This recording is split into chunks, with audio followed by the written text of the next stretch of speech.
as an English state or a Christian state. There's no such thing, right? I mean, it doesn't exist actually, or we don't recognize as.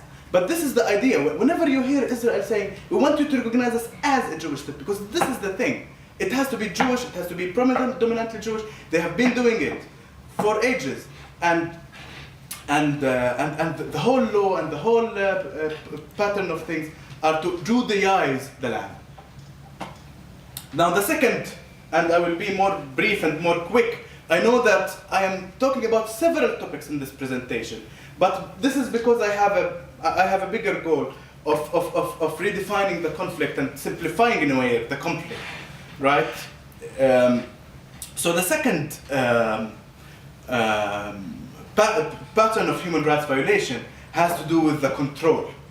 This is a cartoon also of, as you see, the wall. I don't know how many of you have seen the wall or have seen pictures of the wall that has been built in the West Bank and Gaza. This is a construction of 8 meters. 8 meters that actually separates between you and your neighbor. It separates between you and your job, you and your family members, and it separates Palestine from Palestine. It does not separate Palestine from Israel, by the way. You can look at the maps, you can look at the Israeli maps, it doesn't matter, it's all the same. They actually do separate Palestine from Palestine, okay? So, what I want to say that there are several kinds of human rights violations. One of them is war crimes and crimes against humanity during an armed conflict or an armed crusade or an armed operation. For example, in Gaza, in order to control the resistance in Gaza and to fight against the population, actually, Israel used weapons that affect not only the targets that they hit, but also they go much wider. They affect the whole population, and white phosphorus was one of them. Killing civilians, targeting civilians, right? So basically in war, in armed conflict, you're actually allowed to kill. This is an exception to not being allowed to kill. This is the bad thing about law, bad and good. But I do understand the logic. Wars are inevitable, right? And you can actually, in wars you have to kill, but you have the logic of killing in wars is that you have to kill a combatant. If you're a fighter, the other one is a fighter. Fighters should kill fighters, and you shouldn't target the civilians. What Israel has been doing, and it's also very well documented, again, you can see it documented from the UN, from international human rights organizations that are independent, from Israeli human rights organizations, again, that Israel does target civilians. The Palestinian civilians who are sitting in their homes and not being part of any kind of fighting, right? Another one is the movement restrictions. There was now the movement restrictions. We have the wall, which has been announced as illegal from the International Court of Justice. It actually makes the lives of the Palestinian like hell. But it's not alone, not only the wall and the whole big network of checkpoints. And when we say checkpoints, actually, I think that this word is a bit misleading in English, especially. Because in English, that's what I realized later, when I started speaking more to people who are not from Palestine, because the way we understand checkpoint is different from the way you guys would in general. A checkpoint, in your understanding, is somewhere where you go, they search you, they see you have weapons, you don't have weapons, and then you pass. The checkpoint in Palestine is something else. It can be an endpoint. It's based on giving different people different colors. This one has a green ID card, this one has a blue ID card, this one has an orange ID card, right? And each color means something. It means that you have a certain kind of background, and you would be allowed to go through the checkpoint or not, according to the color of your checkpoint.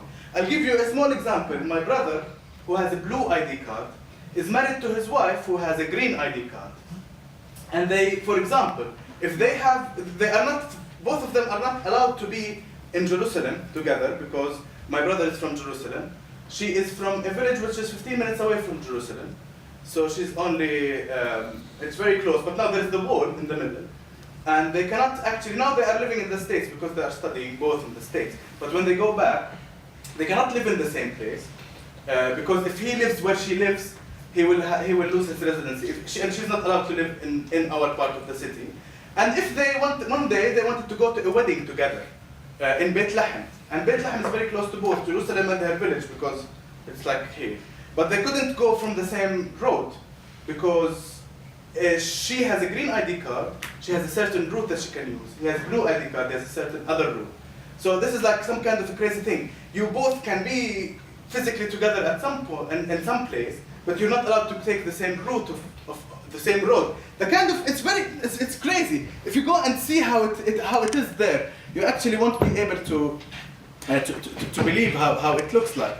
But there is this whole checkpoint. There were over 700 checkpoints in an area of 5,000 kilometers square in a small area. If you wanted to go from one place to the next, you needed hours to go there, right?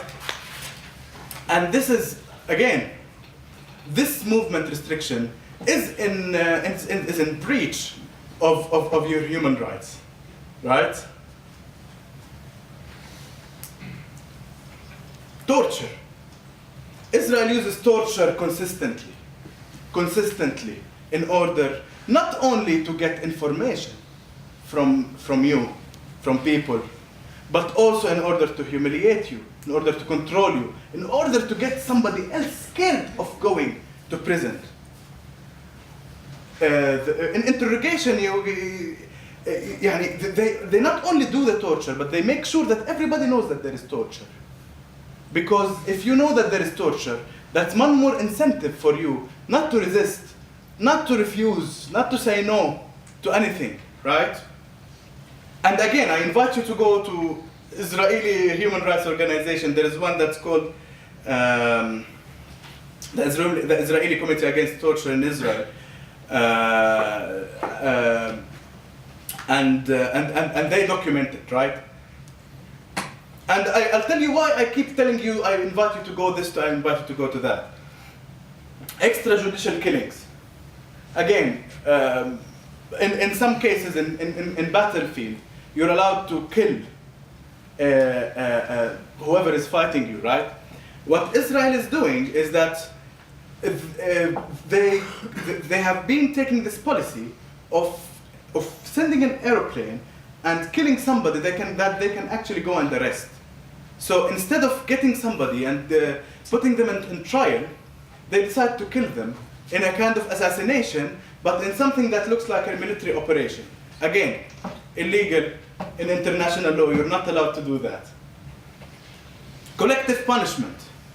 If you accuse somebody of doing a crime, and you manage to prove that they have done this crime, you're actually allowed to put them in trial and punishing them. However, the way it is in Gaza today, and the way it is in the West Bank, and the way it is in different places, is that Israel wants to get its political, to advance its political goal against Gaza by collectively punishing the people. Now, in Gaza, you're not allowed, for example, the Gazans have not been able to get, for example, noodles and many other products. Most of the products, they were not allowed to get them into Gaza. Why? Because Israel has put this called siege around Gaza, not allowing most of the products to go into the city, into the Gaza Strip. And why is this? Again, well,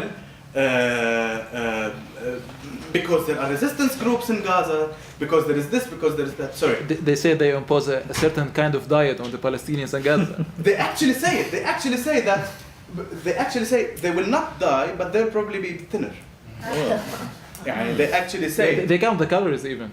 They count the calories when they divide by the population of Gaza and what kind of supplies get in. They count the calories and they make sure that they are enough for them to survive. You mean official statements? Yeah. With official statements with the court. No, not official, not only with the court. They went to the court and they said that this is what we're doing, right? I mean, you can get, it's not secret. What we're talking about is not secret, it's not hidden. They have gone to the court and argued several things. For example, not allowing students to go from Gaza to the West Bank to study. They say these people are a threat. Then somebody says, no, this is a collective punishment.